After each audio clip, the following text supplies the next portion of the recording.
welcome to the state of Utah. I'm Elizabeth Converse, and we are here today with Senator Lincoln Fillmore. Hi, Senator. How are you doing? Hi, good, Elizabeth. How are you? I'm wonderful. Thank you so much for joining us. We're really excited about your bill. It's SB 95 for those who are out there looking for it on the legislative website. But tell us about what it actually does. It really sets up businesses that provide a service on the same level playing field that we have for other businesses that sell to the public. So I own a bakery and we bake cakes, and I don't pay sales tax on my flour or my sugar or eggs or butter or the packaging. And the reason for that is because I charge sales tax on everything I sell. And there are a couple of basic principles regarding tax policy that are very important there. And one of those is transparency, that the public deserves to know when they're charged a tax, that's the tax and that's the cost of your government. And the second thing is that you should tax things one time at the end. And those two principles really go together, because if you layer taxes in between, every time a product or good changes hands before it gets to the final consumer, what you're doing is hiding a lot of tax that ultimately is paid by a consumer on the back end without letting that consumer know what they're buying.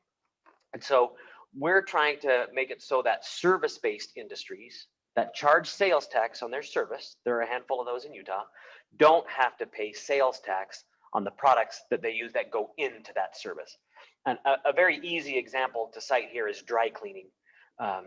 Dry cleaning is taxable in Utah. And so when you go drop off your clothes at the dry cleaner, you'll pay sales tax when you pick them up. But the dry cleaner also pays sales tax on soap, on water, on the chemicals that they use to clean, on the hangers that they put your clothes on. Even though all of those things, the tax they pay on all those things is then baked in to the price that they charge you. So you're paying all of the taxes that that company has paid, plus a sales tax on top of that. And in that way, we're just hiding the actual cost of government from the taxpayer. And that's the problem that we're looking to try and solve. So how do you think that this might affect the tech industry moving forward?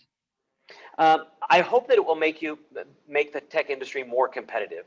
It will certainly save some businesses in that sector from paying sales tax on the goods that they buy that then go into what they sell on the back end. And in that way, I hope it makes Utah's tech industry more competitive with those around the country. But really, it should really just set that level playing field so that the service sector and the tech service sector is no longer at a competitive disadvantage.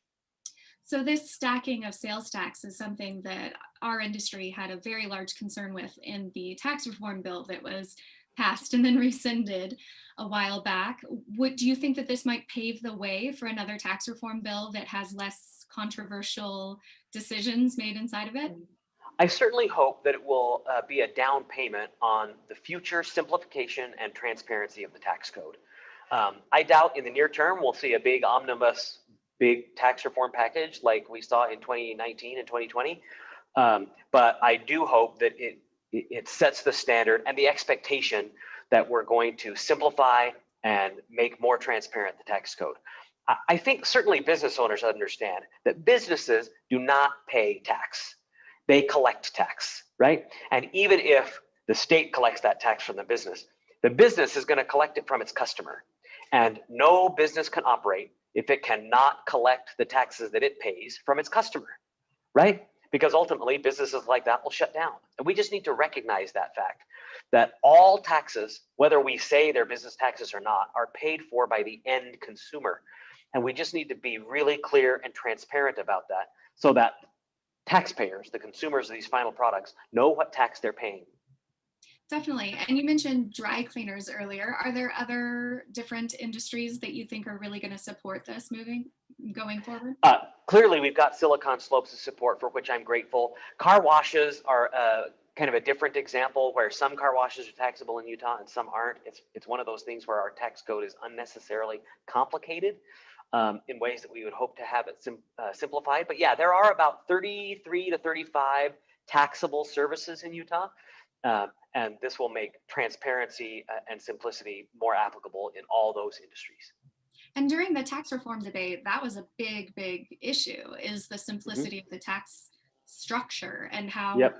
scary and daunting it can be when to start a new business. I'm sure when you started your bakery, learning all of the ins and outs of actually running a company like that was kind of a big deal. You have to do it to start a company. And that Yeah. might be really inspiring to know if I wanted to start a small business or if somebody else wanted to start a small business, it was all cut and dry.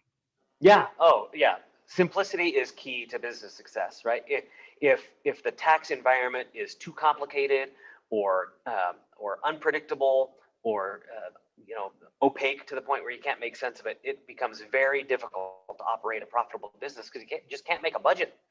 Yeah, we need to make sure that every business owner and every consumer knows what their tax liability is and will be based on their success.